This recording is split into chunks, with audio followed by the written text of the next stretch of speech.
नमस्कार दोस्तों, स्वागत है आपका। कुछ अनकही कुछ अनसुनी कहानी सुनिए मेरी जुबानी। मैं हूं आपका स्टोरी टेलर कुलदीप सिंह। आज दिल्ली के अंदर काफ़ी कोहरा है, इसीलिए आपको बैकग्राउंड में कुछ दिखाई नहीं देगा, और अगर दिखाई दे जाए तो अच्छी बात है। तो शुरू करते हैं आज की कहानी। आज की कहानी का जो टॉपिक है वो है एक जिम ट्रेनर और एक आईएएस ऑफिसर का। तो बात है दिल्ली शहर की, जहाँ पर एक आईएएस के लिए ट्रेनिंग इंस्टीट्यूट था और साथ ही में एक जिम था। उस जिम के अंदर ज़्यादातर स्टूडेंट आईएएस ट्रेनिंग वाले ही आते थे और आसपास के कुछ लोग आते थे।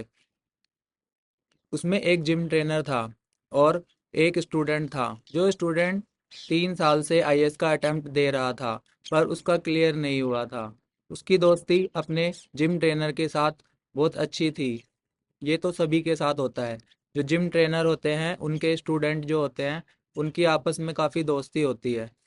तो वो साथ में बैठते और बातें करते और कुछ और खाते पीते, सब उनका साथ में ही होता था। वो जिम ट्रेनर और वो स्टूडेंट आपस में काफ़ी सारी बातें करते थे। फिर देखते ही देखते एक दिन वो आया कि वो स्टूडेंट आईएएस बन गया। अब वो स्टूडेंट आईएएस की ट्रेनिंग के लिए चला गया। फिर धीरे धीरे वक्त बीतता गया और जिम ट्रेनर की जॉब छूट गई थी, क्योंकि वो लॉकडाउन में जिम बंद हो गया था। तो जिम ट्रेनर को पता चला कि वो उसका फ्रेंड जो स्टूडेंट था, अब वो आईएएस बन गया है और एक मिनिस्ट्री के अंदर काम कर रहा है। तो जिम ट्रेनर ने सोचा क्यों ना जाकर उससे मिला जाए। तो जिम ट्रेनर उससे मिलने के लिए उस मंत्रालय में पहुंचा और उसने बताया कि मुझे इनसे मिलना है, क्योंकि जब कोई स्टूडेंट स्टूडेंट से आईएएस बन जाता है तो वो अपने पुराने नंबर ज़्यादातर बंद कर देता है। ऐसा ही उनके साथ भी हुआ था कि उन्होंने अपना पुराना नंबर बंद कर दिया था। जब वो जिम ट्रेनर मंत्रालय में पहुंचता है तो वो इंटरकॉम से उसकी बात कराते हैं आईएएस ऑफिसर के पीपीएस से, और पीपीएस को वो बताते हैं कि इनसे कोई मिलने आया है और ये उनको अपना फ्रेंड बता रहे हैं। फिर पीपीएस कॉल ट्रांसफ़र करती है आईएएस ऑफिसर के पास। आईएएस ऑफिसर को जब पता चलता है कि मेरे जिम ट्रेनर मुझसे मिलने आए हैं, तो वो रिसेप्शन पर बोलते हैं कि उनको मेरे पास ले आओ और उनका एक दिन का पास बना दो। तो जब जिम ट्रेनर अंदर एंट्री करते हैं आईएएस ऑफिसर के रूम में, तो वो उनको देखकर बहुत खुश होते हैं।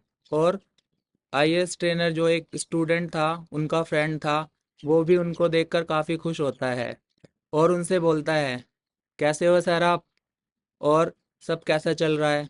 और उनसे पूछता है, बताइए सर क्या काम था। वो जिम ट्रेनर कहते हैं कि मैं तो सिर्फ तुम्हें देखने आया था कि मेरा दोस्त आईएएस की कुर्सी पर बैठकर कैसा लग रहा है। तो वो हंसने लगते हैं और पूछते हैं घर पर सब ठीक है।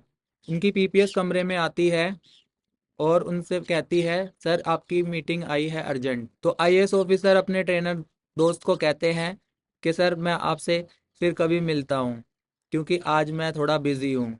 तो वो जिम ट्रेनर कहते हैं अच्छा ठीक है, और वहाँ से वापस चले जाते हैं। दोस्तों, इस कहानी से हमें यह पता चलता है कि चाहे कोई किसी भी पद पर चला जाए, उसे अपने पुराने दिनों को और अपने पुराने दोस्तों को भूलना नहीं चाहिए। आशा करता हूँ आपको ये छोटी सी कहानी बहुत पसंद आई होगी। कहानी सुनने के लिए आपका बहुत बहुत धन्यवाद। नमस्कार।